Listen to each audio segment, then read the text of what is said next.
This is, I think, border. I think it's in tellers. もう分かったのは上の The same thing here. I recognize the pattern in the ceiling. Essa é difícil, pô. The radio, I could tell just because of the knives and the stuff in the background, so quite an easy one. They both have radios in their map, so it's Nighthaven or Consulate. Vou chutar chalé. Basement on clubhouse. Nighthaven Rubber. Yeah, I'm gonna just say Consulate, garage. Wow, okay. I was completely wrong.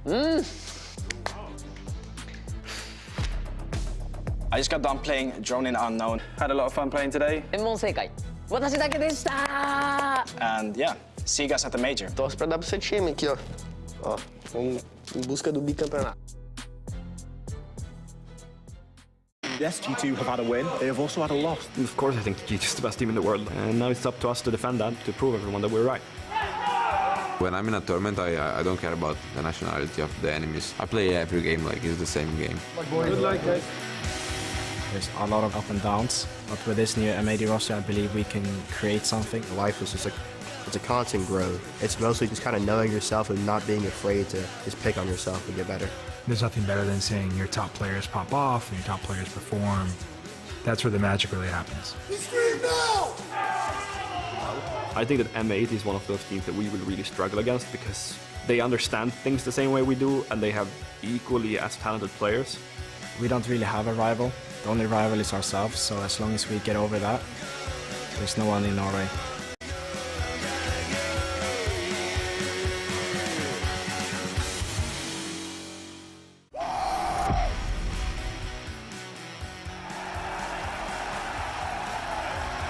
I want M80 to be one of the most successful and dominant esports organizations in the world. When the manager Golden reached out for a coaching position, I thought, why not? What could hurt? You just gotta take their soul away. You just gotta destroy them. It's definitely better to let the player do the talking, but tend to stay clear of the people that have big egos. Energy carries everything into winning. This is Rainbow Six at its best! Try not to hold on to revenge too much the past. If we were to play them again, it would just be like, just that urge of competitiveness to beat them. We know our potential, we know what we are capable of. The opponents could definitely take the title from us. The past is the past, but in the moment you have everything you need to do to be better.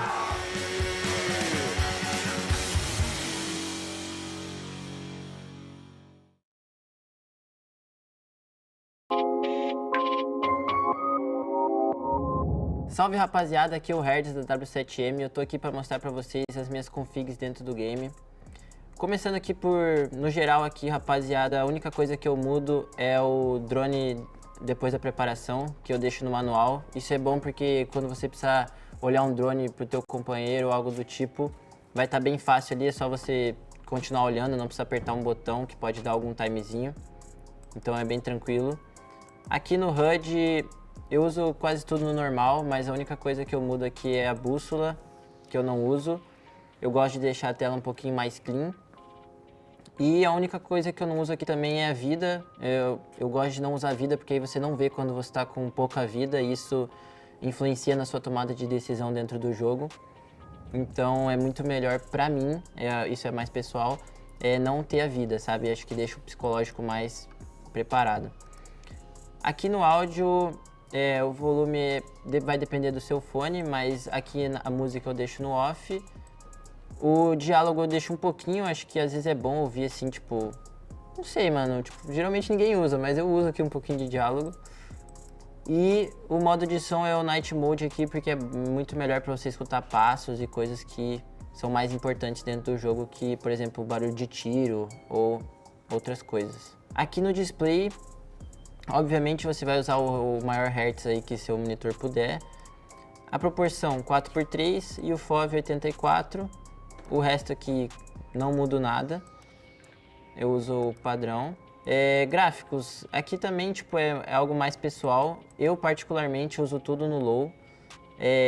Nas partidas, às vezes eu coloco um pouco de shadow, Eu coloco aqui o contraste no médio. Bom, aqui na Sense também é algo mais pessoal, mas o meu aqui eu uso 12-12 de vertical horizontal. Então é 21, 41, 42, 42. Basicamente você só vai usar aqui as três primeiras, que é o 1x, 1,5 e 2x.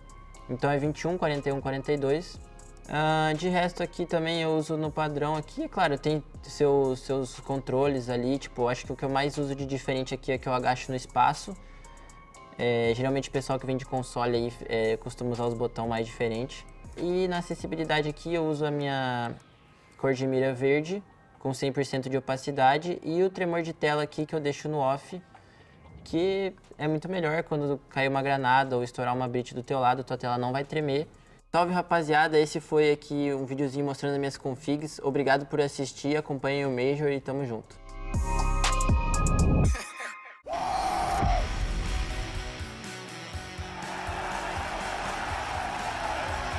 I want MAE to be one of the most successful and dominant esports organizations in the world. When the manager Golden reached out for a coaching position, I thought, why not? What could hurt? You just got to take their soul away. You just got to destroy them.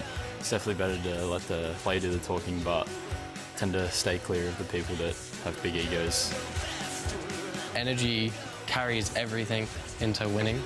This is Rainbow Six at its best! Try not to hold on to revenge too much the past. If we were to play them again, it would just be like just that urge of competitiveness to beat them. We know our potential, we know what we are capable of. The opponents could definitely take the title from us. The past is the past, but in the moment you have everything you need to do to be better.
If we talk about M80, obviously in the most recent WrestleMania, they picked up Iconic and then bring Sploit over. Sometimes you have to let go of players that you care a lot about. It's the result of all the things that we put into it is the winning. That's what you get at the end. Living with each other is probably one of the best experiences of my life. We're like a big family. Those guys are my best friends. I joined this roster because of one reason, and that's winning. You just gotta take their soul, like, you just gotta destroy them. Tommy, down! Come on! No matter what team you are, no matter how good you have been, if you're not good in the present, you will lose everything. This is Rainbow Six at its best! It's definitely better to let the play do the talking, but yeah, tend to stay clear of the people that have big egos.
Blast R6 Major in Copenhagen. Are we ready, Copenhagen? 24 teams from all around the world made the trip here to Denmark. Okamesh is straight on inside. He finds one, looking for a second. Okamesh is just eating him up for lunch. Gomez, as he plays behind one of the remaining Kiva barricades, to be a big nitro down here, and it's massive! Trying to get ahead of it, spots it moving down the stairs, and there it goes for VP. Line up. Three go for VP! Everything falls to Sploit, down in the 1v2 here. They're both focused on him. No! Better! We are now down to our Elite 8. Surely not resets. He's making the 1v4 look so winnable. There's no way. Resets to ace to 1v4. Esk is trapped in a corner. But next, he collects one, a second, a third. Oh, he's just insane. Something feels a little bit different today. It's Championship Sunday! 24 teams made the trip, 2 remain. The defense, there comes 1 kill and 2. It looks like there's 1 left standing. It's Bolts against his old team. It could not be any more bittersweet. Are they going to be able to close this out here and now?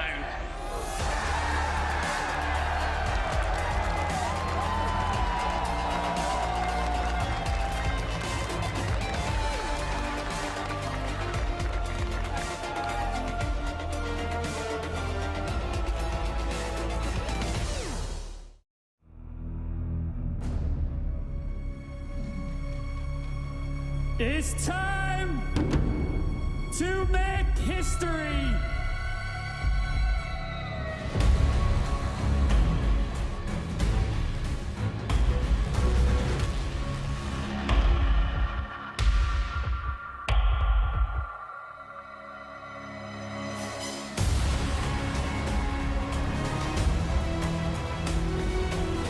One behind a solid wall, the pings, they're all in his favor. There's a C4.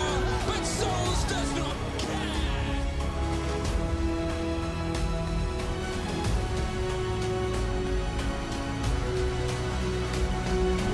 One kill away, and it's Volks to die! A new generation pick up where legends left off!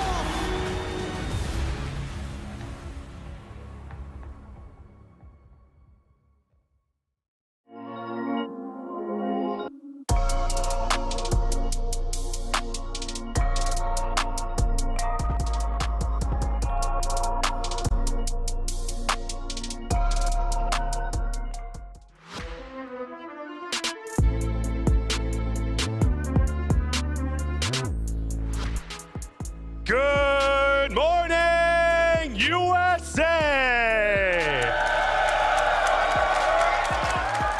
I've got a feeling it's about to be a wonderful day. Welcome to the grand finals of the Rainbow Six Atlanta Major! I'm Jacob, he's Jesse, he's fresh. You might have noticed that we don't exactly have our full suits on quite yet because we got a couple of other orders of business to get to before we jump into our grand final later today, Los versus W7M. And as much as we might want to talk about that game right off rip and just dive full bore into the analysis, there's a couple of things we got to knock out first. Later on in the day, we've got the operation reveal for Deep Freeze. Anyone excited for that? We've been collectively hearing rumors about that for a really long time. There's some really exciting stuff to look forward to. They've been teasing it in content for the past week or so. Stuff like map run, the new map, the new op, all this stuff. I'm really excited to go see that when it finally comes up, guys. Yeah, it's going to be fun. We've got a lot of interesting things in store for you before the grand finals. We've got, of course, the reveal with a lot of new stuff coming through, which we won't leak just yet. And then, of course, the show match as well should be a ton of fun. Yeah, we just need everybody not to call the new operator overpowered until you've actually played it, guys. Trust me. Yeah, we'll get to that obviously a little bit later on. But first, there was a big signing for some content creators out front earlier this morning. How many people were at that signing, by the way? Anybody get up early to go see Macy J, Bolo, and all those guys? Anybody here? Hardly anybody. Oh my God. It was early, Jacob. It was a very late early. night last night That's true. for many people. But now we're about to see them face off in a meme match. We've got 2 teams of content creators, one for Skittles. Any Skittles stands in the house? Anybody? And one for Bolo. Oh, bit of a crowd favorite here, Jacob. I was gonna say, good grief. Let's talk first about Team Bolo. He's your team captain. We've got Coconut Bra, King George, your boy Roy, and Macy J. I don't really know if you could have gotten a lineup of content creators more star-studded than that one, guys. That's pretty crazy. How many YouTube subscribers between all of them? Like, too many. Quite a few. And we've got the statistics up too. Bolo, 2 invitational losses, never won a major before, 3 losses to Mirage throughout his whole career. You know, this guy, everybody talks about him like he's some great player, but I'm looking at these stats. He can't even get as many TikTok followers as Jinxie. We even saw him try to return in NA Stage 2. He played some NAL, and he wasn't even very good in that match. That's why he's having to play in the show match today, Jesse. Oh, dude, my God. That's a deep cut. Why you got to do Bolo like that? Good grief. We got to talk about their opponents. Team Skittles also has some pretty star-studded content creators as well. It's Skittles, it's Gregor. I know there's a couple Gregor fans in the house. It's Atheno, it's Priest, and it's Brit. There's a couple of very old hats in here, and then you mix Atheno in there with everybody else. I reckon everybody here on this list is totally deserving to be on stage. Yeah, I think we're gonna get a fun game for them. Priest has clearly shown up with his game face on, so I appreciate that from him. Oh no. Oh, they didn't just do Skittles like that. No. You could have put crowd cheers at the bottom of this graphic, and I think it would tell a similar story too, unfortunately. I asked a couple of the NA guys back in Talent, and I said, oh, I don't know Skittles, what's he like? And they said, he's famous for being friends with pro players. So I don't know if we should be expecting too much from him, you know. How many people have become pro players because they were in his stack? I'm thinking like Kino and Drip, and Jolton was in there at one point, but he never went anywhere. Sorry, Jolton. I gotta do you like that. So there's a lot of people that Skittles has been playing with, but I didn't realize it was that drastic of a jump. Well, listen, everyone loves an underdog story, right? Yeah. Everybody's gonna be cheering for Skittles in this crowd, I'm sure of it. They cheer for Los. They do cheer for Los. Many people have called Skittles the Los of North America. You know what? Hold on. We'll put that to the test. Is anyone here cheering for Skittles? Some guy just yelled no. Jeez. Anyone here cheering for Bolo? Let's just get that out of the way real quick. So all I'm saying is it would be really funny if Skittles wins. It'd be good. It'd be good. Yeah, it'd be fun. Well, it would just be a North American crowd disappointed once again if that happens, JP. That's all I'm We've had too much of that. We've had too much. Somehow he didn't take over nearly as much of the poll as I thought it was going to. You know, there's some, I mean, we got big names on both sides, right, Jacob? I mean, this is going to be a fun game. I think we'll see. What I'm expecting is a very serious game of Rainbow Six. I'm expecting to see the best gameplay out of Bolo that we've seen in years, Skittles as well. I think we'll get a very, very competitive match today. I think if it is, I hope it's a meme match, Jesse, because if it's a competitive match, there's only one team that's winning that, and that will be Bolo's team. If it's a meme match, they'll have a lot of fun. You never know. If I don't we'll find out. one or two really nutty coconut bra angles that suddenly make my ranked games hell. When I saw that he was in the show match, I thought, I have died to so many shit things in this game because of angles that he's found and he's created. So I hope every single one of them gets used against him today. All right, you guys ready to have a little fun before we kick off this morning? It's Team Skittles and Team Bolo. Let's go to Ian on stage. Thank you very much, Jacob. What's going on, Atlanta? ATL. You know what? I love a championship Sunday. Of course, we've got history to make a little bit later on, but we've got an all-Brazilian grand final. One team, when the best of 5 is all said and done, will raise that trophy in the air and make history. Are we hyped for our grand final later on, ATL? Any W7M fans in the building? Right, I'm ready for this. I don't know how they turned it around with you guys, but any Los fans in the building? I love it. America loves an underdog story. All right, before we get to the serious business, these guys have teed it up perfectly. It is time for a show match. Everything always goes a little bit crazy in this, so you're gonna love every second of it if it's your very first one. Let's bring out our amazing team, starting with Team Skittles! Gregor, we got Brit, Athena, Priest. And they're taking this deadly seriously.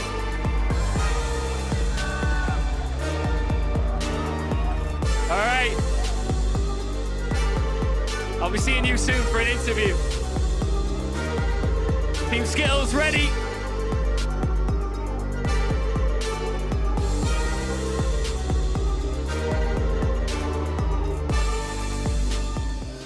they've got an opponent that are looking to crash the party. Please welcome onto the stage world champion captain, Team Polo!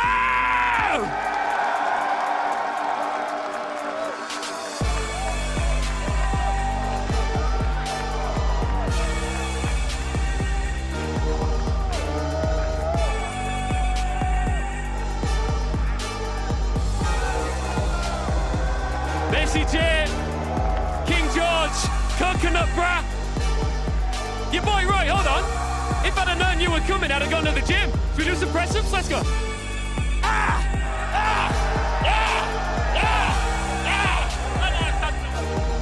Nah, you're too strong for me, bro. All right. Skittles, can you come over here? What's up, Bola? Good to see you again. Back at it. This guy tells me all the time, oh, this is my last game of Siege, I'm retired, and then you're always back ready for more, right? Yeah, in some form, you know, I always find my way back on stage. You know, you never know what the next one's gonna be. He's always ready to go. Skittles, how are you doing, man? Doing fantastic. I've seen you, you're like the coolest, most chilled guy in Siege as a content creator doing your thing, and I've seen you all over the arena. You've been enjoying your experience here in Atlanta? Of course, it's been a great time. I've loved it. You've got your work cut out for you here in this show match, though, up against this world champion here. Anything you want to say? Get in his head a little bit? You know, you can go face to face here. I'll step out the way. You know, my shirt says, I'm a nice guy, but not today. Not today. Bolo, no games. No games from him. No, I guess not. I mean, you know, he might be a nice guy, but there's nothing nice about his playstyle. You know, I hate to say it. I hate to say it.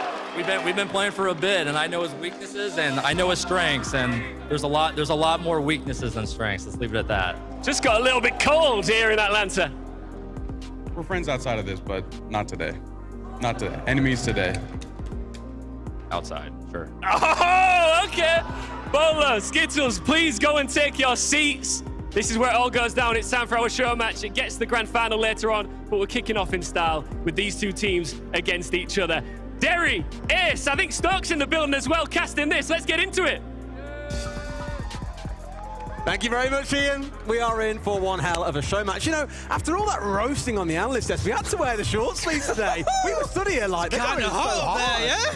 Although, as you can see, Stokes did miss the brief on the flower shirt. My bad. He did not understand the assignment. He did not. We need to get marker blank, guys. It's fill in the blank, okay? I just didn't fill in the blank. That's on me. Maybe next time, maybe next time. For now, we'll make do with having you here, man. Can't wait for this one. I'm next to two really loud buggers for this one, but I'm sure it's going to be a bit of a screamer. Absolutely. I'm super excited to cast with the two Brits. We've never got to do this before in a tri-cast either, so why not do it for the show match when there's so much on the line, guys? It's going to be a lot of fun. We've got a lot of surprises coming along, as would be expected, pretty much. And I can't wait to see. We've got, you know, all category of player up there. It's a lot of fun. You know, surprise number one is going to be the map. We were told earlier we were going to house. Now we're going to yacht for the show match. So wow. I'm going to have to dig through for the call-outs on yacht. I tell you what. Wow, I didn't realise we were under the microscope. This will be like baby's first cast again, just being like, they're going into that room. We'll just make do. We'll make it as we go along. Engine, I think. Should we design our own call-outs as we go along? That feels like we could do. We'll just try and figure it out. We will see what we see through the map. However, the game is pretty much ready, so let's get ourselves into yacht for this first one. Wow, I didn't expect yacht.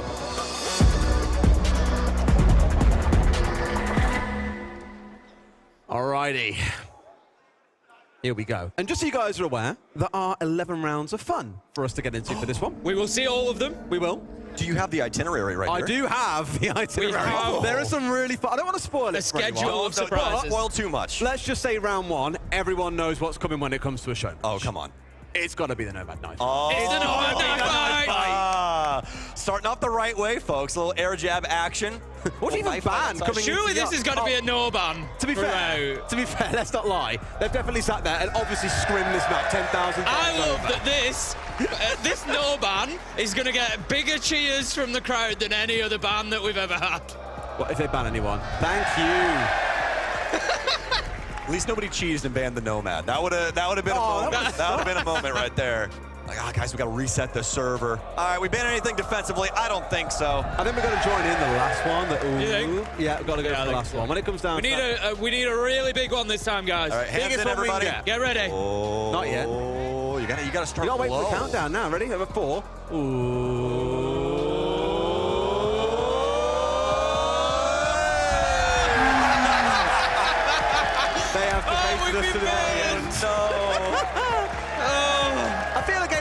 Smash isn't necessarily a bad game, though. Another Brit down, so it's good in my mind at least, you know, come on. Honestly, we walked right into that one. We did. We really just walked ourselves into that. So as I said, it is going to be that absolute chaos to kick things off in the first round. Athena's the one donning the Nomad. We've got the Nomad pick. We have. The thing is, we've seen people get really cheeky in show matches before, where they'll try and just hang away from the circle and capitalize. That's what I love about it. You always get a villain. In a Nomad knife fight, you always get a villain who doesn't play by the unwritten rules. And to be fair, Skittles came out and said, I'm not a nice guy today. Is he going to be that guy? Is he going to be that guy? I mean, there is always that one person, like you guys were saying. I hope everybody's going to be a good sport here.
Vâng, xin chào mừng các bạn đến với cả Rainbow Sexy với ngày thi đấu chung kết của tựa game này tại Major Atlanta, đúng không?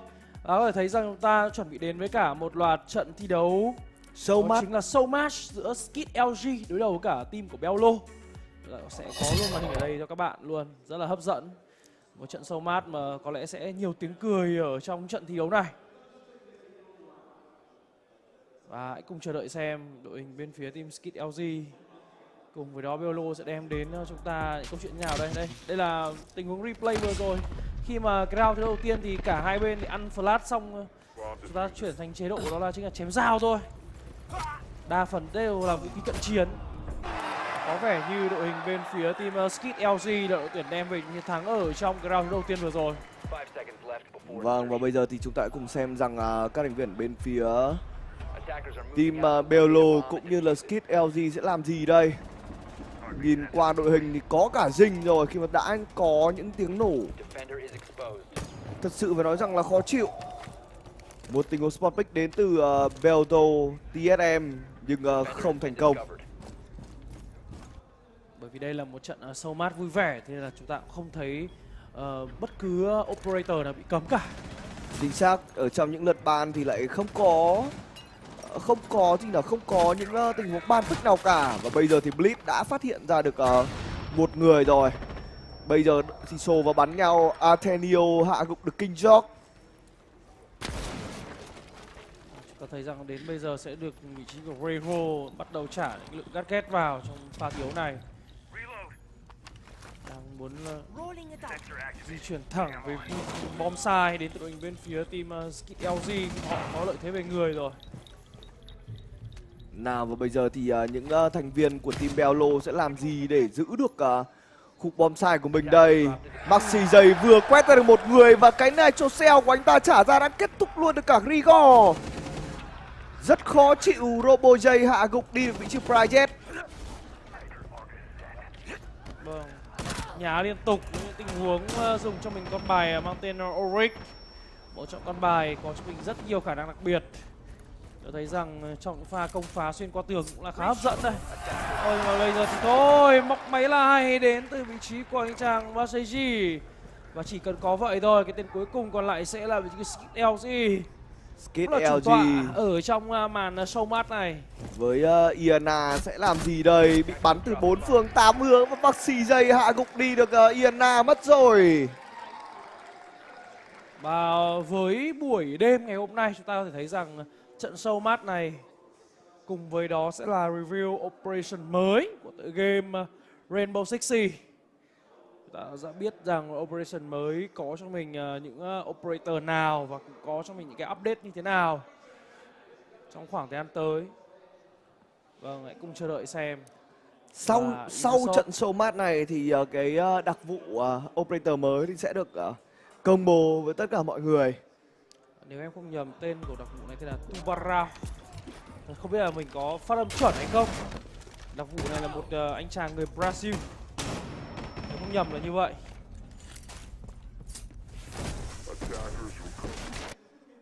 Vâng, một trận show match trước thềm chung kết khá là vui tươi dành cho tất cả các bạn fan. Skit LG bằng Easy.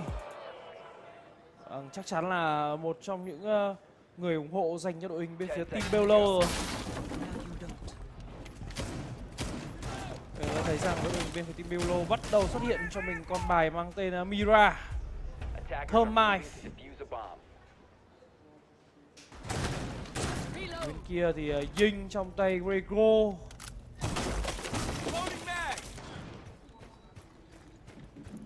Skit LG di chuyển rất thoải mái ở đây thôi. Và thấy rằng tình huống action phase đến từ đội hình bên phía Skit LG thì họ đa phần đi cùng với nhau để có một tình huống trade kill. Vâng, 4 người đều lần bỏ trượt trong pha thi đấu này. Đội hình con Z à? Đội hình con Z à? Và điều quan trọng nhất là trên tay đều là những khẩu shotgun anh ạ. Đây sẽ một pha tham minh để mắt cho mình vị trí của CJ, nhưng mà đây cũng là một khẩu shotgun bắn tốt. Vâng, đó là double kill dành cho CJ. Đến lần Grego thì mới là một mã gục cờ. Bây giờ ngay lập tức đội hình của bên phía team CJ họ đặt cho mình cái diffuser xuống rồi. Và vẫn chưa có thể đạt được khi mà King Georgie lại là người phá đám ở trong pha thi đấu này. 4m2 khó thở hơn rất nhiều dành cho bên phía đội hình bên team Skit LG. Rất nhiều những tình huống trả đạn vào của cả hai bên từ những khẩu shotgun, nhưng những khẩu shotgun của team Bello lại là những khẩu shotgun chính xác hơn. Và team Bello đã ghi điểm trong tình huống vừa rồi. Thật sự là khá là vui nhộn ở trong round vừa rồi. Chúng ta thấy rằng chỉ shotgun, sóc lọ mà thôi. Auto shotgun, shotgun pump up đều có. Vâng, bây giờ thì đúng là hề hước như Blast vậy. Bắn mà khi không nhìn thấy gì, che mắt tất cả tuyển thủ của mình, kể cả bên phía team Skit LG cùng với đó team Bello. Tầm nhìn bằng không thì không biết rằng round thi đấu này sẽ kết thúc như thế nào đây. Bắt đầu làm tôi liên tưởng đến những cái liên quan đến với cả CS2, cũng là show match của Blast đúng không anh? Chính xác. Ủa, có cả bạn nữ. Đúng vậy. Có một vài người là bị che mắt thôi. Không biết rằng những người còn lại thì có phải là tắt màn hình hay không đây. Rất là hề hước luôn. Nghe theo cảm nhận của mình, vậy là mỗi người mỗi bên bị che mắt anh ạ. À, đúng là như vậy. Vâng, bây giờ thì chúng ta thấy rằng sẽ chỉ là cảm giác thôi. Ông này có phải là che mắt không đấy? Ừ đúng. Nhìn độ chắc cái mũ rồi. thì không biết là... Không chỉ che mắt mà che cả miệng luôn. Nhìn cái mũ thì không biết là đã che hay kín chưa? Chắc là kín thôi, chứ cái quả đâm mặt vào tường này thì em không nghĩ rằng... Đúng. Mà pha này nhá, drone để làm cái gì đúng không? Đúng. Mình có nhìn thấy đường đâu mà drone. Đây là một người bị che mắt này này. Bello TSM là người bị che mắt và cầm Azami. Azami Đốc, Jagger, thêm cả Ella nữa. Nào và bây giờ thì một người đang bị che mắt đang xuất hiện trên màn hình của chúng ta, đó chính là Skit Z. Dìu nhau đi đến từ các thành viên bên phía team Bello. Vẫn là một pha thi đấu mà cả 5 người cùng một khu thôi. Bảo kê cho người đang bị mù thực sự, đó chính là vị trí của anh chàng Bello TSM. Đây rồi, vào được rồi.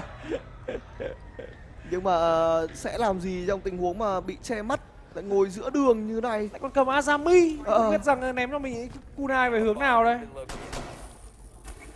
Bên phía của team Skit Z thì chắc chắn cũng sẽ là hề hước thôi. Khi mà Skit Z đang liên tục đâm vào tường như thế này thì chúng ta cũng biết rằng là anh ta cũng bị che mắt rồi đấy.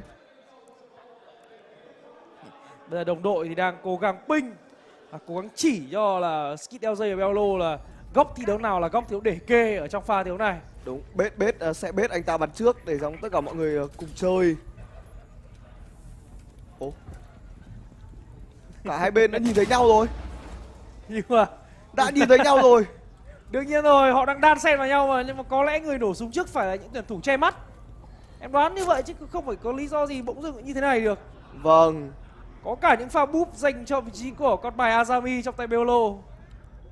Không biết rằng bao giờ giao tranh sẽ xảy ra đây. Hai người bị che mắt. Đã là ở ngay bên cạnh nhau rồi đấy. Vâng. Khá là têu tao. Vâng, bây giờ thì chúng ta thấy rằng các đồng đội thi nhau chỉ xem là nên bắn ở góc thiếu nào. Và hãy cùng xem ai sẽ đầu tiên nằm xuống đây.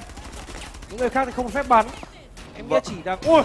Vâng, ở pha này thì khá là tếu táo rồi. Chúng ta thấy rằng đây là con bài Ash đến từ Skit LG mà. Thế nên là cái khả năng bắn với cái khẩu súng đạn đặc biệt đấy thì em nghĩ rằng cũng sẽ khá hấp dẫn đấy. Nhưng mà trước mắt thì vẫn chưa biết. Đây rồi. Có mạng với Skit LG. Và chưa kể đó là mạng headshot nữa cơ. Và sau đó rồi đó là cuộc tàn sát đến từ bên với team Skit LG. Bello sẽ còn nốt cái tên đó là Euroboy, nhưng mà cuối cùng cũng chả làm gì được đâu.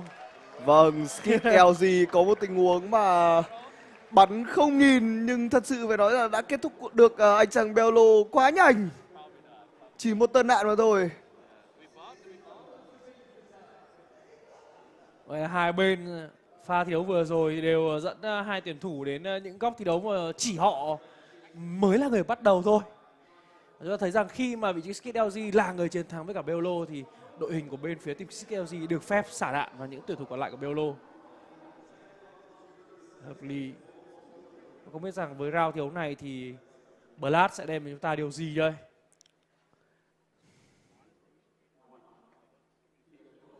Đừng nói với em mà tắt màn hình nhé. Hoặc là một cái gì đặc biệt hơn đi.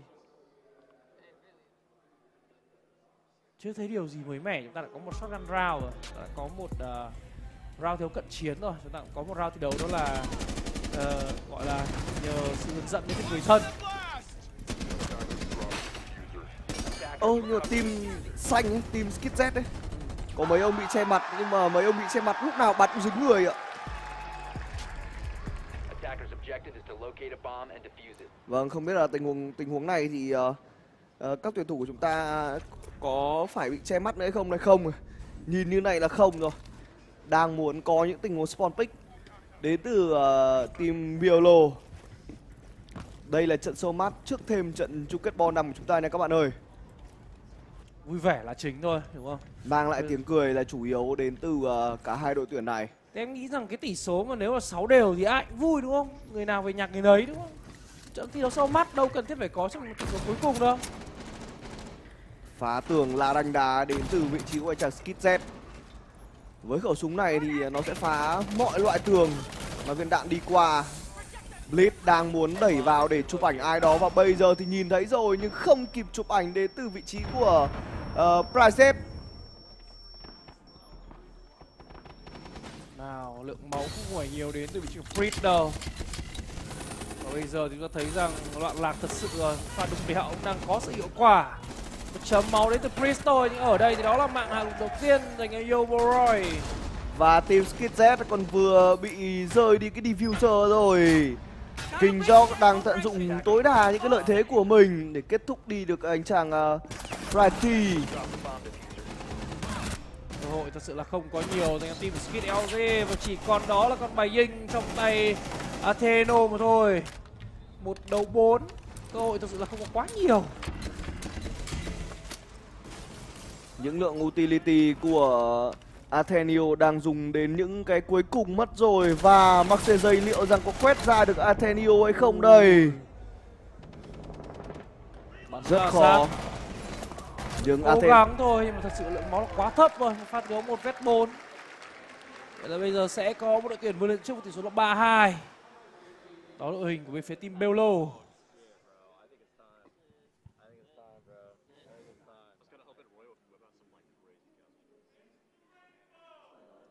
Đây, sau mỗi round là sẽ có mỗi luật khác nhau và mỗi luật thì ở trên tờ giấy. Không biết rằng round đầu tiếp theo thì sẽ là luật lệ như thế nào đây.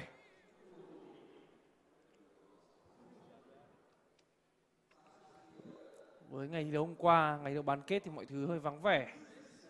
Còn với ngày hôm nay, trận đấu chung kết giữa W7M cùng với đó team Lost thì đông đảo hơn rất nhiều. Không biết anh chàng này sẽ đóng vai trò như nào đây? Một chiếc banana cho đội tuyển nào? Nếu anh em nào trên cái sóng có hiểu được cái dụng ý ở câu chuyện banana tại tựa game Rainbow Six Siege thì có thể comment nha.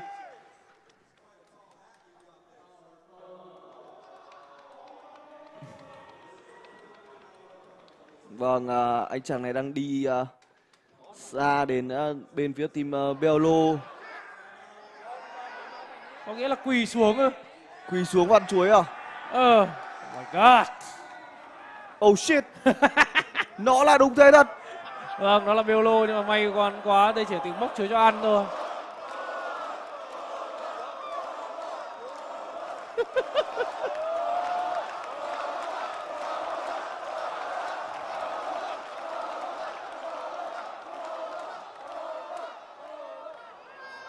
Đi tốt trong pha này luôn có khi ấy.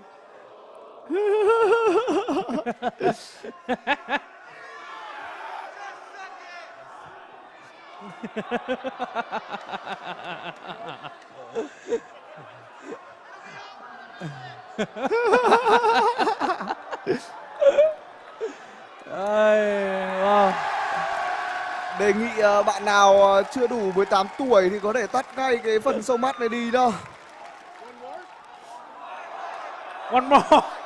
Một lần nữa và pha này Bello chắc chắn phải cắn một miếng tôi nghĩ rằng là to hơn so với miếng vừa rồi. Vâng, đúng là như vậy thật. Quả chuối được lột nhiều vỏ hơn.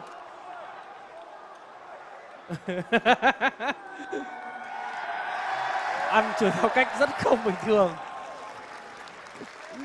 Tếu thật sự.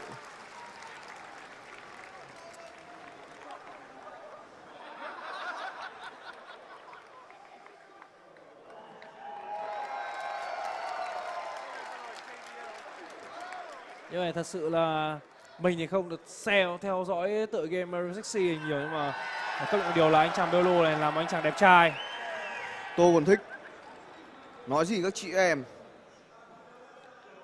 Vâng, tiết mục tiếp theo sẽ là gì đây? Một anh chàng cao bồi đến với cả đội hình của team Skid LG. Vâng, thay người bắn à? Vâng, thay người bắn.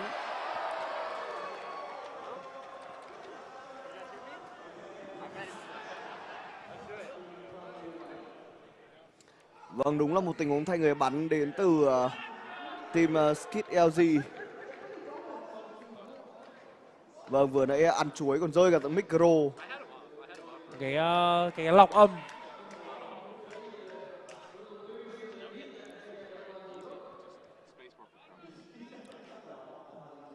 Biết rằng cái setting của Bello có gì lạ lẫm mà. Ta thấy ông Bello cũng rất là cẩn thận nói lại với người bắn thay anh ấy. Rõ ràng là mỗi người sẽ có một cái setting khác nhau rồi. Không biết rằng là cái thời gian làm quen của anh chàng đeo khăn đỏ này thì sẽ là bao lâu đây? Quen luôn rồi. Khi mà chúng ta nhìn thấy trận đấu đã đến. Mà nếu em không nhầm thì đây cũng là một map thi đấu mới luôn ở trong Operation thì phải. Hay đây là map cũ à? Không, đây là map cũ, cũ. Đây là map chắc phải từ đời Tống rồi em ạ. Chỉ đơn giản là trong những ngày thứ gần đây của vòng thi đấu tứ kết hay bán kết chúng ta không được theo dõi đúng không? Không có thấy map thi đấu xuất hiện. Lãnh sự quán cùng với những map thi đấu khác thì có vẻ quen thuộc hơn. Có banh, có Oregon. Map từ thời Fort and Buck. Vâng, rất cảm ơn các bạn. Mình thì khá là không có duyên với những map thi đấu băng giá như thế này. Chính xác. Bất kể tựa game nào chăng nữa. Có map mới nhất được đưa vào ở trong Rainbow Six thì đó chính là map Night Haven cơ. Mira đang làm gì này? Mira không đặt gương nhưng mà lại thủ trong góc. Không biết là ý đồ của anh chàng Mira thì sẽ là gì đây. King Jock lại bắt đi được Jeff cho rồi còn đâu. Bẫy gấu không còn nữa trong đội của team Skid Z. Vâng, lợi thế về người rõ ràng nghiêng về cho đội bên phía team Bello rồi. Nhưng pha thi đấu này vâng, một chiếc gương mà cũng không quan trọng lắm, bắn đằng sau lưng cũng không lộ luôn. Tiếp tục là bắn đến bây giờ với một tình huống phát hiện rằng đã là quá muộn dành cho Yo Boy rồi. Y chang một pha thi đấu mà tôi nghĩ rằng rất là bất ngờ. Trong khi đó thì Beolo cũng đi tấu hài với team đội hình của bạn. Đây có lẽ là lý do vì sao mà đội hình bên phía team Skit LG lại để bất ngờ thì cũng vừa rồi. Vâng, Capital thì cũng đang sử dụng những cái cung tên của mình, nhưng Athentio vừa bị bắt đi bởi Coconut rồi. Vẫn đang có một tiếng đi flank đến từ Zat One Bridge. Caveira thì có vẻ như cũng đã bị lộ vị trí rồi. Thôi xong liên tục là những quả nết nhồi ra. Diffuser đã bị đặt xuống. Và bây giờ thì người chơi Caveira này sẽ làm gì đây? Ai chả bắn rất dính. Xin chào luôn. Một vết, 2 đến từ thành viên của team Skitz. Nhưng đu lên đây thì thật sự phải là quá khó khi mà Coconut Brick đã kê cái đường duy nhất đi lên. Nhưng mà phải nói thật đấy. Anh chơi Caveira chưa lần nào anh giết được người bằng dao như thế cả.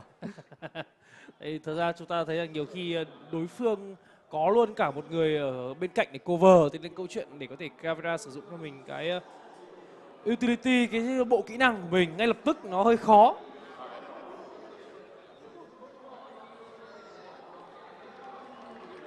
Vâng, và bây giờ thì chuyển sang chế độ đó là một người di chuyển, một người bắn rồi. Rất tấu hề ở trong pha thiếu này. Thì chúng ta có thể thấy rằng cái lượt thiếu first half đã kết thúc. Có tỷ số là 4-2 này, có team bên phía team Beolo. Cái pha này công nhận là hề thật. Vira không đặt gương nhưng bắn cứ như là có gương vậy. Bắn đằng sau cực kỳ thoải mái đến từ con bài Mira. Vâng, where đây luôn. Caveira được chơi bởi một cô gái đến từ đội hình bên phía team Skit LG. Hợp lý thôi. Vâng, và bây giờ thì hãy cùng xem rằng Zat One Bridge sẽ làm gì trong tình huống này đây. Đã đổi operator rồi, đó chính là người đặc vụ có đến 3 camera, Valkyrie. Nhưng mà cái vấn đề chính là Zat One Beat mới chỉ có cho mình đúng một mạng của tôi anh ạ. Nằm xuống đến tận 6 lần. Vẫn giữ nguyên được cho mình tính chất vui vẻ của trận show match này.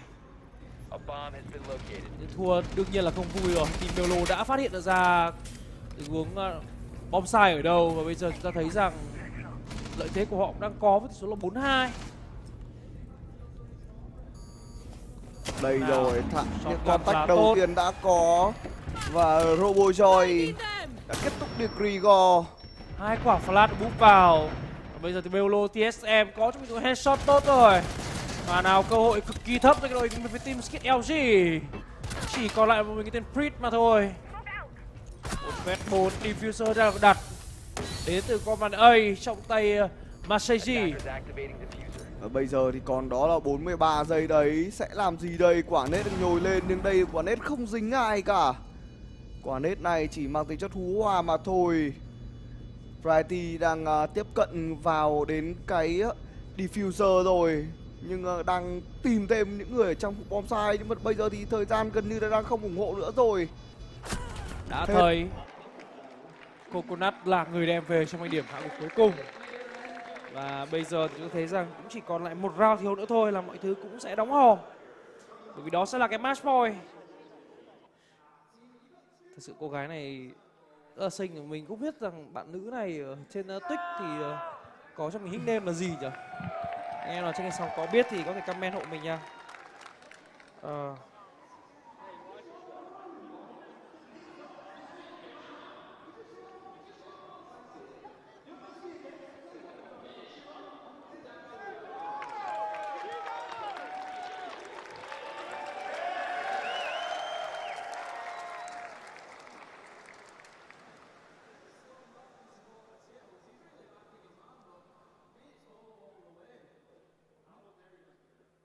Đội hình của bên phía team Skittle đang để thua một tỷ số là 2-5 trong lượt show match này.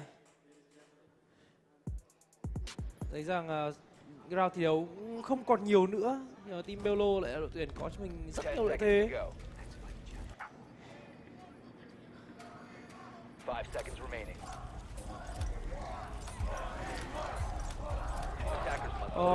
Bây giờ thì có thể thấy rằng chủ động là spot pick luôn với tình huống chém dao. Cho thấy rằng chắc chắn là với tình huống bỏ sai đến từ đội hình bên phía team Skittle thì chắc chắn sẽ lộ luôn vị trí rồi. Không biết rằng là luật lệ trong cái round thi đấu này thì sẽ là như thế nào đây.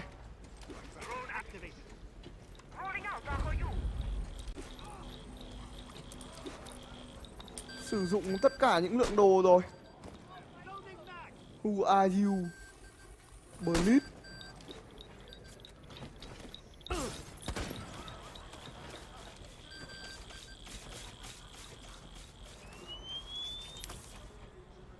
Vâng, bây giờ chúng ta thấy rằng em nghĩ Skittle với cả Bello chém dao 1v1. Đơn giản câu chuyện là bên phía team Skittle họ chém dao mà thắng thôi thì bên Skittle cũng sẽ là người được nổ súng luôn. Cười. Chồng rất điệu nghệ với con Zipro trên tay. Chắc con này là con Zipro 2 rồi. Chồng rất là nhẹ nhàng đúng không? Tiếp tục ăn thêm chuối như Skittle.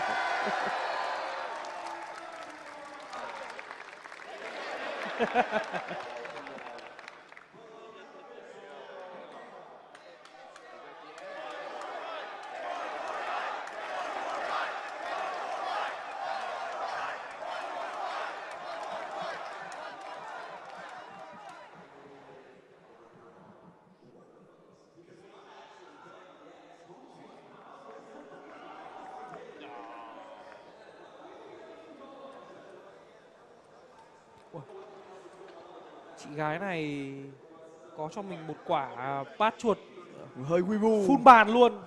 Nhưng hơi weebu thật. Không biết rằng đây là bộ anime nào đây. Anime thì chắc chỉ có mỗi mình em biết thôi, Fujin ạ. Thì em đang cố gắng nhìn vào anh. Pha này thì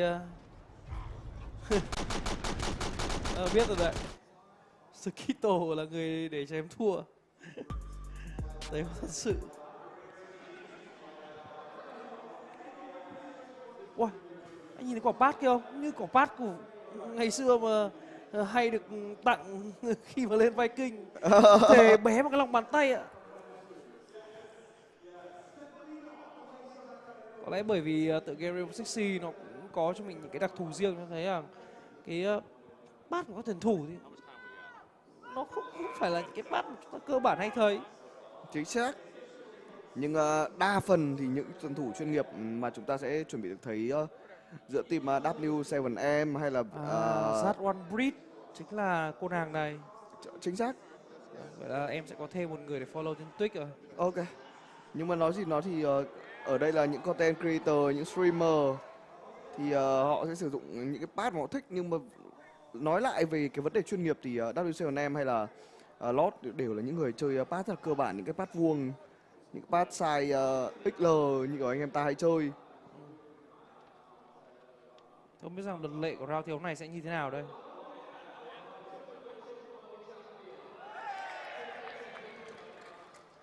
When do Bolo play?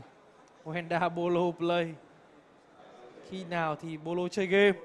Ui, ông này là Pasa bicep của Rainbow Six à?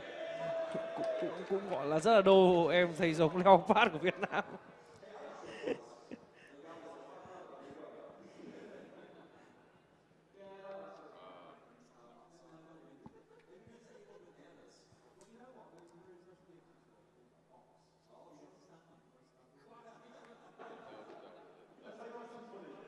Hay là đang lỗi kỹ thuật gì đó nhỉ?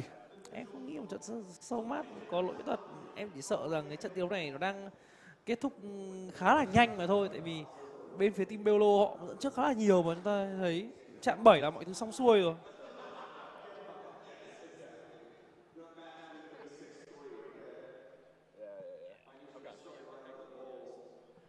Và chúng ta thấy rằng với tựa game Rainbow Six Siege này, nếu mà nói về câu chuyện là tựa game này giống tựa game nào thì thật sự bản thân mình cũng khó có thể nhìn ra được tựa game nào có cho mình cái câu chuyện nó dễ cả giống như cái tựa game này, bởi vì riêng cái câu chuyện khó khăn về cái tình huống bắn là lắc trái lắc phải thôi đã thấy điều đó rồi. PUBG thì nó chỉ gọi là có tính năng lắc trái lắc phải, chứ nó không thể nào mà nó khó như tựa game này được, thật sự như vậy, bởi vì nó có quá nhiều lượng trang bị có thể sử dụng dành cho mỗi operator. Và chưa kể là cái tính liên kết đến từ những cái đồng đội sẽ là vô cùng cao nữa cơ. Tỷ số reset với không đều rồi. Thế thì chắc phát lỗi là đúng lỗi thật anh ạ. Tại vì em thấy ngày hôm trước nếu mà những tình lỗi xảy ra thì cũng reset tỷ số luôn, và cũng reset luôn cả trong mình đó là hệ số. Thế bây giờ anh em ta sẽ bình luận theo thể thức như nào đây? Hay đây là một tình huống sang game mới rồi? Không rõ lắm, nếu mà sang game mới thì chắc nó phải hiện ngay ở trên đầu của round thi đấu nhỉ? Ở cái pha thi đấu này thì Beolo vừa có một tình huống hạ gục tốt vị trí con bài Azabi đến từ Atheno rồi. 5vs4 dành cho team Beolo. Và bây giờ thì team Beolo sẽ có một tình huống đi cùng nhau để vào khung tầng 1 của cái map thi đấu này. Đang cầm sẵn Nitro Cell trên người của Skizz. Ui, lâu lắm rồi tôi mới nhìn thấy một người chơi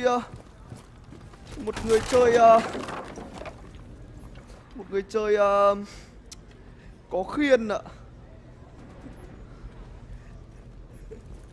Ta thấy rằng sau vị trí của Marseille sẽ liên tục kéo theo một đoàn tàu thôi. Sẵn sàng setup đến từ bên phía team Beolo. Vâng, Robo J chơi Blackbird. Thật sự phải nói rằng từ ngày hôm qua đến ngày hôm nay thì tôi chưa bao giờ tôi nhìn thấy Blackbird được xuất hiện trong một trận thi đấu cả.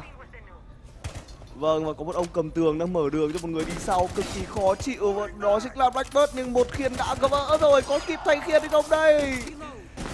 Nào, khiên mới lên thì Robo J có cho mình mạng thứ hai nhưng không thể nào có mạng thứ ba.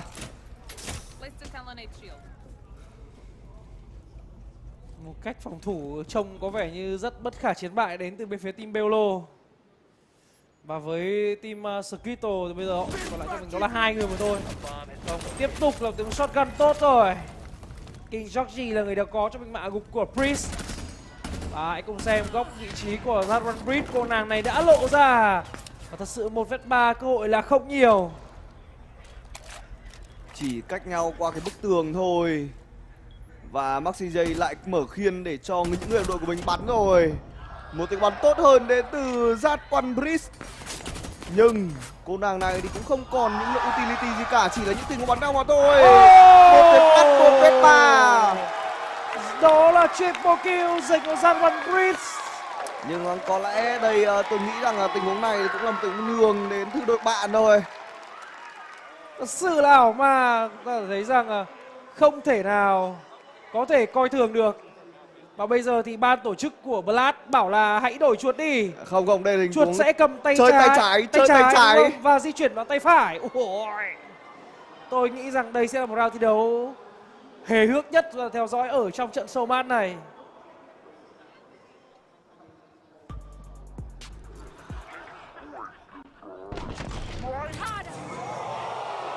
Và đó ngay lập tức là headshot.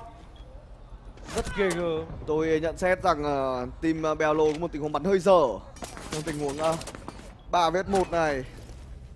Chắc có một chút gọi là nhường người phụ nữ mang tên Zadran Breed anh ạ. 3vs1 trong pha điều đó chỉ cần có một tình huống double pick thôi mọi thứ đã xong rồi. Vâng. Và với anh chàng này thì anh ấy chơi cho mình tay cầm thì cây cầm cũng phải cầm ngực luôn.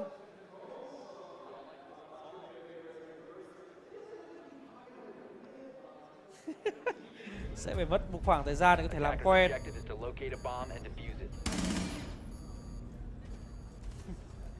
Nên nhớ rằng bây giờ nếu bạn bắn thì nút bật cho mình aim downside sẽ là nút bắn. Và cái kia thì ngược lại. Nào mà bây giờ thì hãy cùng xem thể thức chơi trèo tay. Ai sẽ là người giành chiến thắng đây? King George đang muốn vào cùng với quân bài Fuse. Và người đồng đội ở anh ta phía sau lại là Maverick. Trong bây giờ thì chúng ta thấy rằng các tuyển thủ vẫn đang có chung một tính làm quen. Chắc chắn rồi. Giáp One Breed lại chơi những đặc vụ được đi ram. Lần này là camera giao tranh xảy ra rồi. Nhưng anh chàng Grigor này đang hơi khó để có thể làm quen được với tình huống bắn này. Cả hai bên thì đang trả đam ra cho nhau. Người trả đam đau hơn đó chính là của Bello. Hai thành viên của Bello vừa có 2 mạng rồi. 3 vết 5. Thực sự phải nói rằng là hơi khó rồi. Bây giờ chỉ còn 2 vết 5 thôi. Khi mà Bello bắn trái tay hay là bắn thuận tay, ông ấy bắn vẫn cứ là kinh.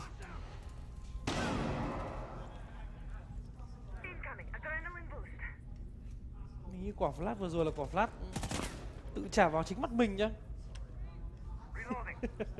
Không, không phải, camera chỉ có quả nết thôi. Thấy rằng trong pha thi đấu này thì MCJ cũng đơn giản là được cứu lại thôi. 5 vết 1 luôn rồi. Cơ hội thật sự là không có. Vâng. Thật Chơi sự quả là... này thì cũng uy tín. Nhưng mà nhìn như này, giống nhảy ao. Nhảy giống nhảy ao. Đá FIFA đúng không anh? Đúng. Sao lại đá FIFA? Đúng rồi, anh đá FIFA cũng chéo tay. Đa phần đá FIFA cũng chéo tay mà. Còn với những tựa game FPS thì cùng lắm là chơi cho mình, ngày xưa là chơi cho mình cái bàn phím số thôi. Đúng. Chứ còn bảo là em chơi chéo tay thì em không bao giờ thể chơi được tựa game này. Chắc chắn là anh em mình cũng chưa thử. Trừ khi là cố tình chôn. Lại búp đến từ Finca rồi. Chưa tìm ra được Athen Theo ở đâu. Athen Theo đang ở khu vực tầng 2.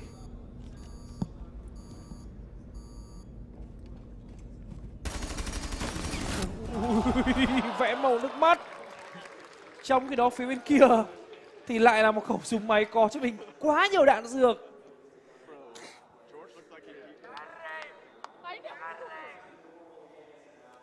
Sẽ là một round đầu nữa chơi chéo tay ư? Không.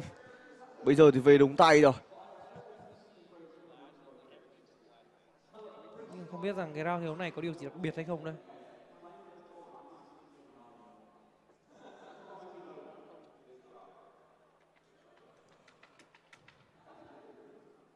Không, lần này là trai hát rồi, dễ lắm. Nhưng mà em thấy cái ông dùng cái pad bé này, dùng con chuột dị. Anh chưa nhìn thấy con chuột đấy bao giờ. Con chuột đấy hình như là tên là con lộ đấy, tự nhiên em quên mất tên rồi. Tại vì ngày trước anh Hoàng Hiệp cũng dùng thì phải. Mà dùng mãi thì Hoàng Hiệp cũng chúng ta biết rồi đấy. Try hát rất nhiều tựa game, thế là mỗi con chuột nó cũng chỉ gọi là dùng để xem cảm giác như thế nào thôi. Sau đó thì lại để lại cho các bạn viewer. Không biết là giờ anh Hiệp đang dùng con gì, nếu không nhầm chắc là đang dùng Z Pro thôi. Không, Hiệp bây giờ thì đang dùng Vaxe Wallet. Vaxe. Anh gạ mãi mà Hiệp không bán lại cho mình. Con đấy chắc chắn là rất là khó để tìm kiếm trên thị trường Việt Nam đúng không? Chính xác. Đa phần đều phải order về. Chỉ là những tình huống có thể order hoặc là xách tay về. Nhớ rồi, con đấy là con Glorious. Con chuột chúng ta thấy rằng với cái thiết kế như vậy của cái vỏ nó sẽ giúp cho tình huống vẩy của bạn cần ít lực hơn, tại vì thật sự cái trọng lượng nó rất là nhẹ. Skittle vừa có từng headshot tốt với cả King Georgie. Và lợi thế bây giờ sẽ nghiêng về họ mà thôi. Defender đang có cho mình thêm cơ hội.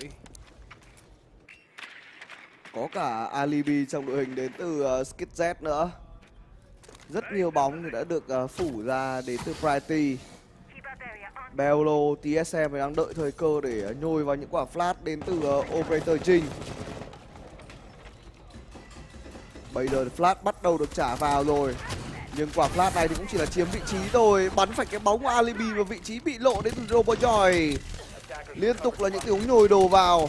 Và bây giờ thì vào tăng luôn đến từ anh chàng Bello. Nhưng Skizzo vừa làm được đến mạng thứ 3 rồi. Coconut phát hiện ra một người ở đầu. Và cuối cùng thì anh ta cũng đã kết thúc luôn. Chiến thắng dành cho đội hình bên phía team Skittle.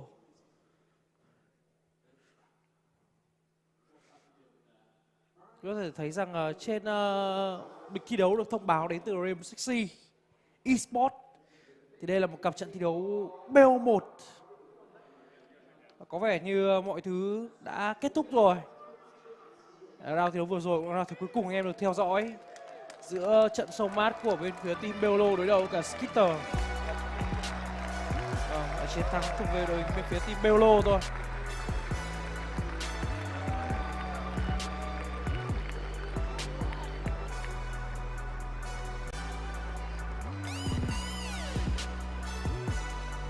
Những câu chuyện của khoảng thời gian show mát vui vẻ đã hết.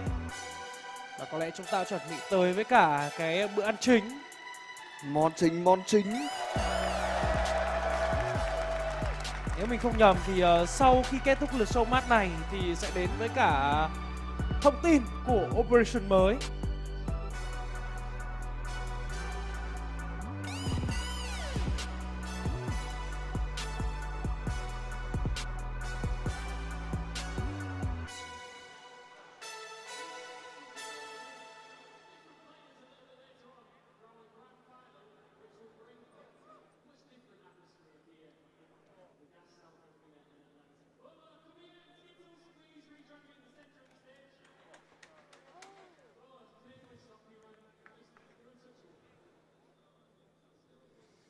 Vâng, bây giờ thì sẽ là màn giao lưu văn nghệ đến từ cả hai đội tuyển thôi. Mọi kịch bản trong trận show mát thì cũng đã diễn hết mất rồi.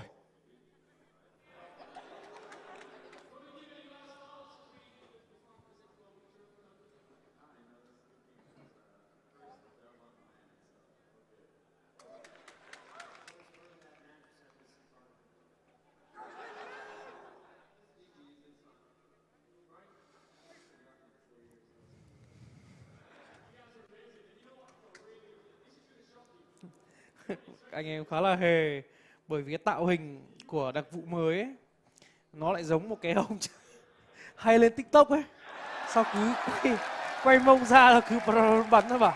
Anh hit vòng bullet, anh đã xem cái đấy rồi chưa? Chưa xem luôn à? Em thì may mắn cũng được theo dõi, thế nên là khi mà các bạn nói đến câu chuyện đấy em lại thấy thì đúng là công nhận đặc vụ này giống thật. Vâng, chiếc cúp dành cho team Beolo đó chính là một trái chuối.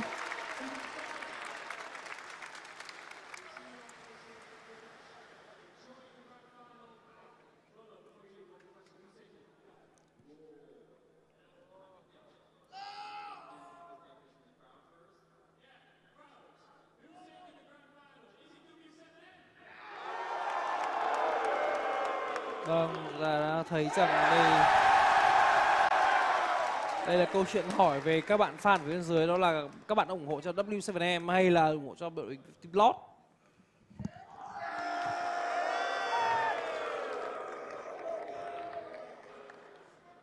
Không biết rằng mọi người sẽ cổ vũ ra sao, nhưng tôi thì muốn W7M sẽ bảo toàn được chức vô địch Major của mình. Thế thì thật sự thì chúng ta đã thấy rằng W7M quá mạnh trong mùa giải năm nay. Em thì em lại thích một đội tuyển chiều dưới hơn như đội Team Lót, đúng không? Thấy rằng bây giờ thì sẽ chuẩn bị đến với cả Reveal Operation Deep Re. Đó cái thứ mà có lẽ các bạn sẽ rất chờ đợi.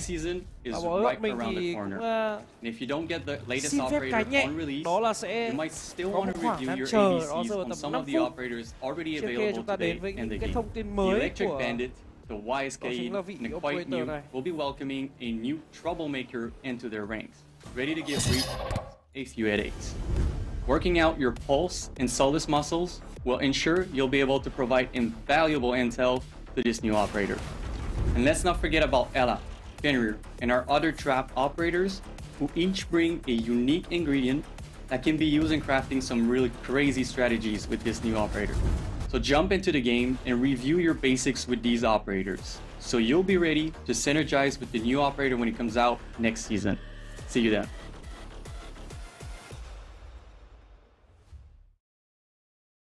Yes, G2 have had a win. They have also had a loss. Of course, I think G2 is the best team in the world, and now it's up to us to defend that, to prove everyone that we're right. When I'm in a tournament, I don't care about the nationality of the enemies. I play every game like it's the same game. Good luck, guys. There's a lot of up and downs, but with this new MAD roster, I believe we can create something. Life is just it's a constant growth. It's mostly just kind of knowing yourself and not being afraid to just pick on yourself and get better. There's nothing better than seeing your top players pop off and your top players perform. That's where the magic really happens. Scream now!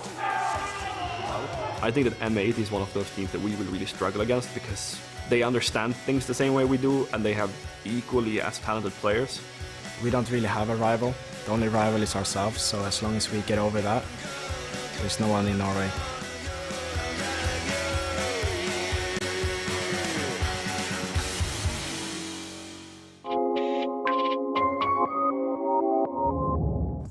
Hey guys, it's Gio from Sonics, and welcome to my fresh install. For diffuser, I have manual because I play support, so I gotta make sure I have the bomb at all times or I'm able to drop it inside the site. For drone prep, also manual. You also want to sit on your entries drones as long as possible, especially if they're up. HUD, I actually just keep everything the same. Doesn't really change much. Audio, everything on super high. I play night mode, surprisingly. I don't know, a lot of people don't play like that, but I like it. Basically for display, we go to as many hertz as you can. We go to 4.3, but that's all preference. I like 4.384 for me. 4.384, and then at the bottom, I personally do 95 HUD display area, and then 94 menu display area, with a brightness of 61, I think it was, some odd number like that. Graphics, I have a pretty bad PC at home, so everything's on super low. We go low, we go LOD quality high, shading quality low, shadow quality, pretty sure that's very high, so you can see the shadows when they peek you. Reflection quality low, VFX low, ambient occlusion low, anti-aliasing off. That's basically it for graphics. Make sure you always press apply so you have your settings saved. Control is the important part. I would say raw input off, mouse inversion obviously disabled, then sense is obviously up to you, but I play 1010, 400. You can mess with the magnification obviously. I play with, let me see if it lets me.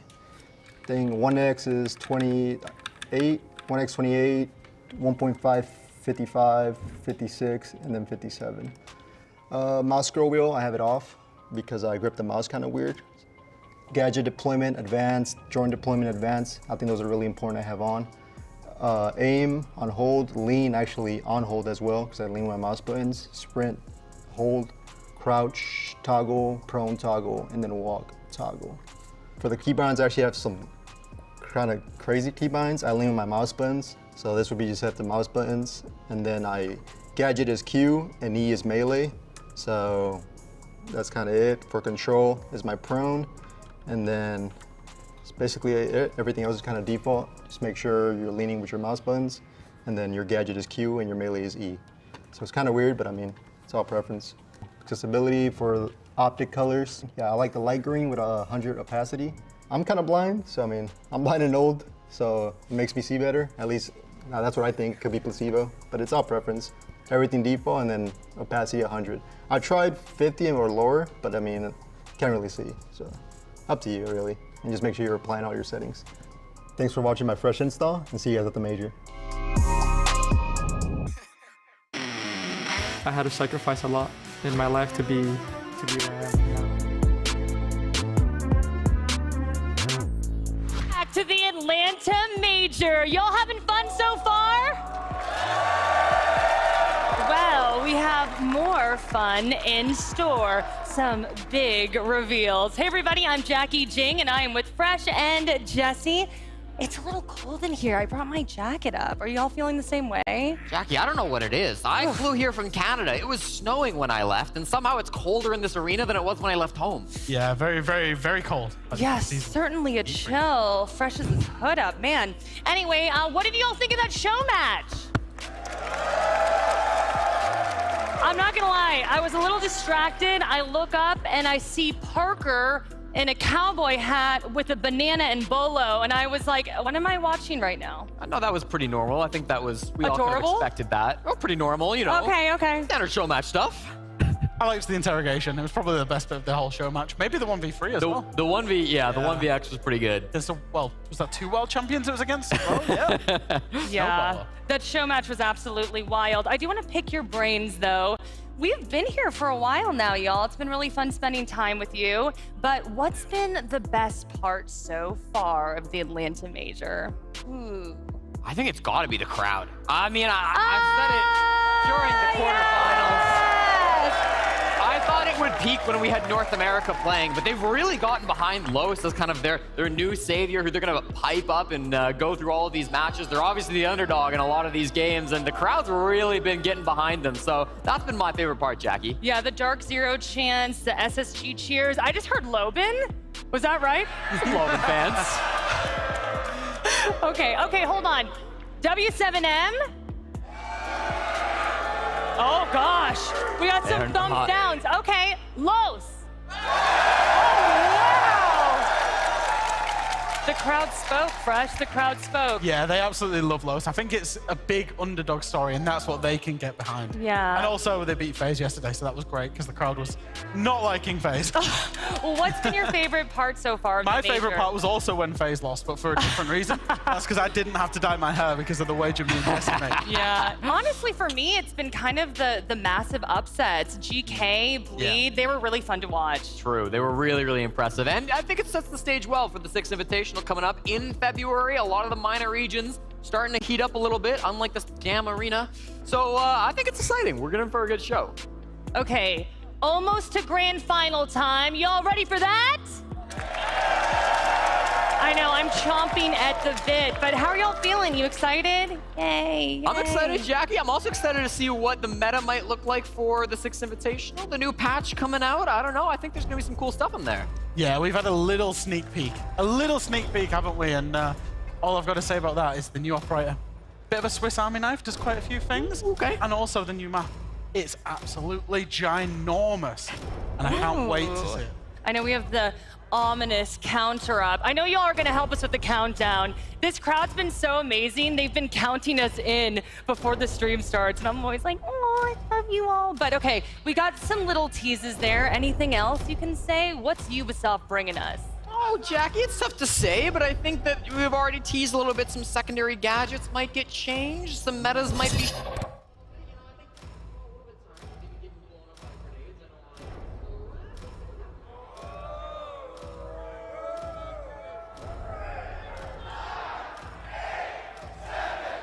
Ta sẽ cùng đếm ngược đến những giây phút cuối cùng để operator mới đến với tựa game Rainbow Six Siege này. Hello everyone and welcome to Operation Deep Freeze. I'm Camille Salazar-Hathaway and we're gearing up for the final season of Year 8 of Rainbow Six Siege. To get us started, Creative Director Alexander Karpazis is here with an overview of the season and some roadmap updates. Vâng, vào trong hang để có thể có một cái TVC quay rất là chất, đúng không anh? Không biết rằng Hello everyone and welcome to Operation Deep Freeze. The entire Siege team is really proud of the work that we're about to show you today. Before that, we have some updates on the roadmap that we want to communicate to you. One of the big changes is the shield rework that we talked about earlier in the year. We want to give it a bit more time before we can finally put on the polish that it deserves, which means that we'll be pushing it into Year 9 Season 1. However, we want to show you these changes this season, so expect a test server to go live where you can check out all of the work in progress changes we're bringing to Shields, and you'll also have the ability to give us feedback on these changes before they go into the next season. On top of all of this, we have a new operator, Tubarão, who's coming to the game, joining Wolfguard and hailing from Portugal. He has a new ability that's quite frosty and brings a new element to other gadgets in the game. We have a new map as well, the Lair, which is Deimos's HQ for all of his nefarious deeds. There's much more. This is just the tip of the iceberg when we talk about Operation Deep Freeze. You may have seen the teaser trailer for the new season's map, but now it's time for the full tour. We're jetting off to Deimos's secret headquarters, where Assistant Director of Level Design, Mahdi Tayab, will be your guide. Vâng, new map thì sẽ có người hướng dẫn mới cho anh em ta. So Lair is coming to Season 4. Lair is a huge military facility inside of a giant cave, and it helped us design different type of gameplay. For example, one of the spawn point, the shooting range, leads directly to the top floor since its elevation is at the same point. So this is one of the cool features of the map. Since it's a cave, you can imagine there's lots of different tunnels, there's lots of access. And these spawns are also very safe. So if we look towards trong hang luôn, tại let's vì nó là start with the trụ basement. sở You can imagine it's đầu não very của damp, The Demos dirty. mà. They work with dangerous Hợp lý thôi. chemicals. On this floor, we have one objective, lab and lab support. What's interesting is that the lab is right at the center of the layout. So most paths will inevitably rejoin into the objective. So from round to round, you can use different type of strategies and you'll always find something new. The first floor, in contrast with the basement, is a lot cleaner, it's a lot brighter. On this floor, we have two objectives. Cái map này chỉ có một One of the objective is the bunk and briefing room. Interesting thing is that players on defense will have to watch out for the reachable external wall, but we made sure to give enough covers on both ends to make sure that the defenders have enough flanking path. If we go on the other side of the floor, we have armory and weapon maintenance. And from there, players on attack can use the shooting range to get into the objective.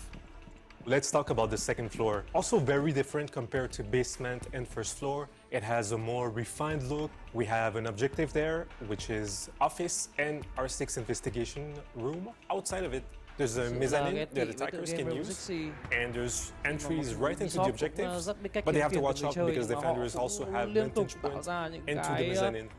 So what excites me the most about this map is there's lots of ways to attack, defend, and lots of different ways to strategize all of it.